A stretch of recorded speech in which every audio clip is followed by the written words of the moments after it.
everyone and welcome back to my channel. Please excuse the alternative setup. My mum's currently having work done in the garden and I couldn't be bothered to get up early, so I've gone round my dad's, but my dad's literally just moved house, so. But also I get a spinny chair and I'm going to keep spinning because it's fun, but also I've got my earphones in, so I've got to be careful. So I'm going to be talking about my experience with English literature and some advice for if you're struggling with an A-level, and I'm going to put timestamps at the bottom because I know some of you might be watching this just for the advice if you're struggling with an A-level and you probably don't care about my experience with English lit, but if you want to watch the whole video, please do, that would be much appreciated. So I'm going to start with my experience with English lit and then I'm going to give you some little tips on how to deal with an A-level that you're really struggling with, that you really hate, and the one that makes you want to set yourself on fire. So to put things into context, with English lit, it wasn't my favourite GCSE, but I did enjoy it. I really enjoyed English in primary school, year 7, it was my favourite. I had some dodgy teachers in year 8 and year 9 that sort of put me off, but I had a really good teacher in year 10 and 11. I thought it'd be helpful for a degree, so I took it at A-level. I think, yeah, I wasn't super passionate about it. I think that's one of the problems. And also the jump between GCSE and A-level is quite big, but in a weird kind of way. So with the texts, the jump between A Christmas Carol and Rebecca is quite big, but not, what was that? Oh, it's a fly. But sort of the jump between Othello and Macbeth isn't. It's more with the mark scheme for the exams, the structure, and the sort of independent learning you're expected to do, and also the different skills. So at GCSE, you didn't need to look at critics, you didn't need to look at AO4, so other texts. I'm like, sorry, what?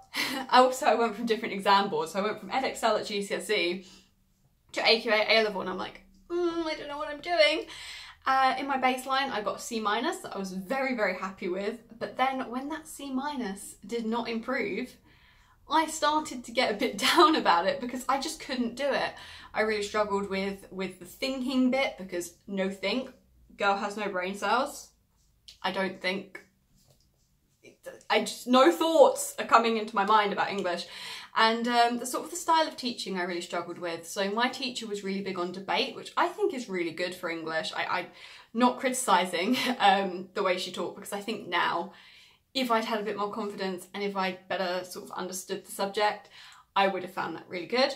But I really struggled with it because she'd pick on us or she'd ask for volunteers, and then if you got something wrong she was quite harsh about it, and just with my personality I was like, oh geez, I'm a failure. And then I sort of internalised the fact that I couldn't do it, and then I started having my January breakdown and in February I started crying in front of my other teachers saying like, I can't do this subject, I can't get above a C, we've been doing it for months, I have not gone up a single mark, I can't do it, I don't understand it. And she took my essay and she went through it with me and she was like, look, this is bad, this is bad, this is bad, this is bad. And her being harsh about it actually made me think, oh yeah, it is bad. And then she told me why it was bad and she told me how I can improve it. And I took the notes she'd given me, and I'd been trying to do this for the whole year, by the way. I'd been writing like weekly essays. I put so much work into English, and just the fact I couldn't improve, I cried so much over English. I'm not kidding. I almost dropped it on the 18th of March, but then school closed and I didn't, and I'm so glad I didn't because I love it now. So yeah, I took that on board and I handed back the essay and she went, well done, you got a B. And I was like, yes, yes, I got a B, and I was so happy, and I'm still really proud of that B. And then lockdown happened and we got an essay and I was like, I'm gonna try to get an A. So I sort of, how did I do that? I think I just took the notes again and then I sort of worked on the feedback of the essay that got a B, and she handed it back and was like, well done, it's got an A. And I was like, I literally screamed, I was so happy. So I think the reason I really struggled with English was because I thought I was bad at it. Not so much because it was a C, because I think with the jump between GCSE and A-level, C is really good at A-level. It was more the fact I wasn't improving, because I got 13 out of 25 on my baseline, and then I got 14 out of 25, then I got 15 out of 25, I was like, oh, this is good. Then I got 14 out of 25 again, and then I got 14 out of 25 again, and I got 14 out of 25 again, and that just kept happening every week. I was like, oh, I can't improve, can't do it. And then another thing with lockdown is I started doing a lot more research into Rebecca. I still need to do my research for Othello. I got this book, not sponsored, the Connell Guides book's really good if you're doing A-level English Lit, and I was reading, I was like, this is really interesting. I never would have thought of that.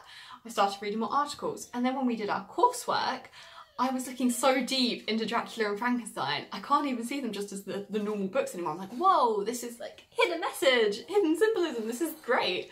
And I just really started to enjoy it. And I was like, this is really fun. And now I want to do it at uni, but I still want to do law. So law with English maybe. But also my first choice doesn't offer it. Nor does my second or my third choice. Only my fourth choice offers it. But that's fine. Maybe I'll make the decision that I'll just go to the one that offers law with English. So anyway, the tips on how to deal with a subject that you really, really hate that makes you want to set yourself on fire, like English did. I still have vivid memories of crying in front of my teacher, vivid memories of crying at 2 AM because I couldn't get an essay done, crying walking into where we hung out at break, crying. Anyway, enough about me crying. I cry too much. It's just the subject, it's not that deep. So anyway, yeah, dealing with a subject that you struggle with. I definitely think one thing, it really does depend on why you really hate the subject. So do you really hate the subject because you find it boring? Do you really hate the subject because you're struggling with it?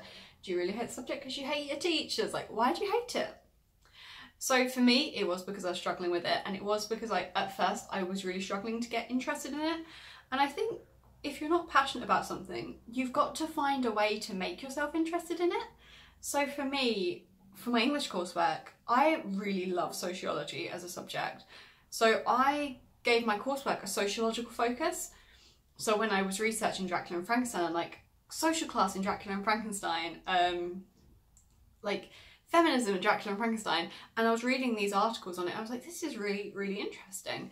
So I think you've got to incorporate the subject into your interest in a way. And also, if it's just like you really, really hate the subject and you're 3 weeks in, you can switch it. There's still time, unless you're really far in which case, yeah, you just got to find a way to make yourself like it.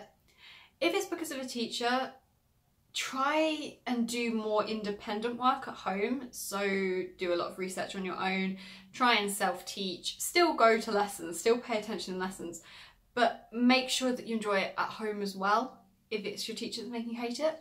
And if it's because you're struggling with it, just keep going, okay? I almost dropped English. I really hated it because I couldn't do it.